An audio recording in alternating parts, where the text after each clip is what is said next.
let the games begin.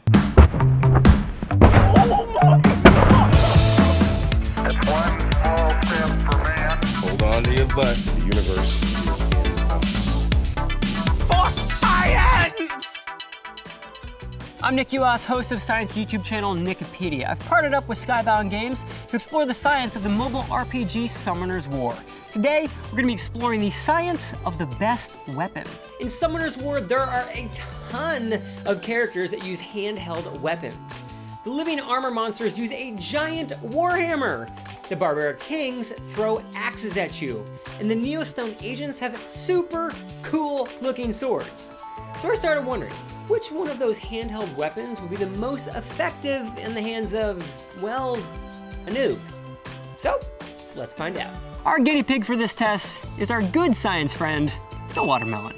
The weapons that we're gonna be using today are a katana blade, throwing axes, and a warhammer. Now, because these weapons are so vastly different, we decided to come up with a point system for the destruction that they have against each watermelon. 10 points to the weapon that cuts the watermelon right in half. 5 points to the weapon that has a damaging blow that is at least 5 inches across. 2 points, 2 inches across, and 1 point if there is a nick or that the weapon took off a little bit of the watermelon skin. Another variable that we're going to be testing is the weapon's ability to deliver damage at different distances from the watermelon. We're gonna be doing this at point blank range, at 6 feet, and at 15 feet. So, let the games begin. Okay, all right, and 3, 2, 1. Oh my God!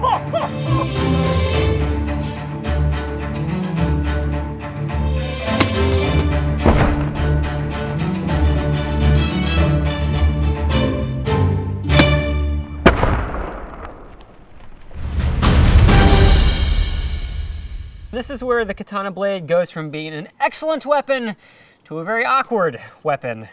All right, here we go.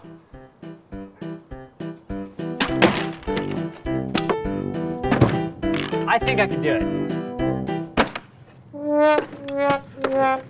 So, as we've seen, one of the main problems is accuracy. It's really hard to throw a katana blade like a spear.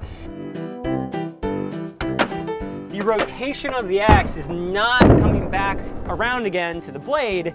It actually is getting right to the bottom, and it literally head-butted the watermelon. I'm gonna give it one more shot just to see what we can do here. It's definitely in the range of, it'll hit the item, it'll do some damage, but you really need to throw this from farther away.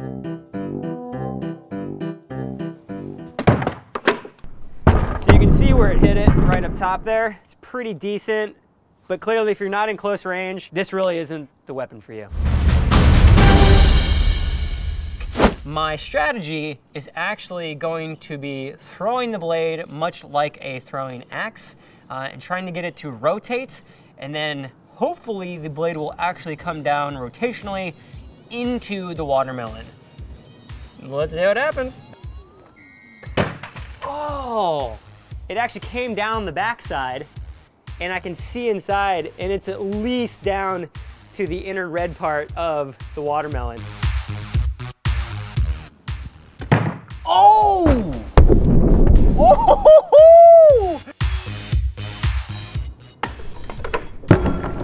That's more than a flesh wound right there. We can actually see the red part of the watermelon. So I'd say that's quite successful. That's a pretty big chunk. If that, you know, we're out in the battlefield, that would be a big deal.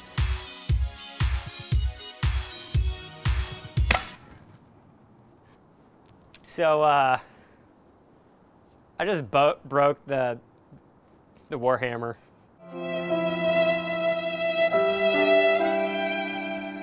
It's just so hard to aim this thing. It's just too big, and it just wasn't meant for this. So this is really a short-range weapon, as you can see. All right, the results are in, and the winner of our best weapon competition is the katana blade and the war hammer. They both received a 12 on our point system. Now let's say this, I am not specialized in using any of these weapons. What I learned though is that these weapons are really good in short range situations But as soon as you start to get as far away as even 6 feet, you really have to be a specialist in order to have any accuracy with the weapon. Now, I'm sure someone who uses these weapons all the time could hit this watermelon no problem. But if you're just the normal simpleton, someone who's never picked up one of these weapons, the katana blade and the warhammer are your best bet. If you guys like this video, make sure to give us a thumbs up in the comment section below. Let me know which one of these weapons was your favorite. Remember to subscribe to Summoner's War and our partners at Skybound Games.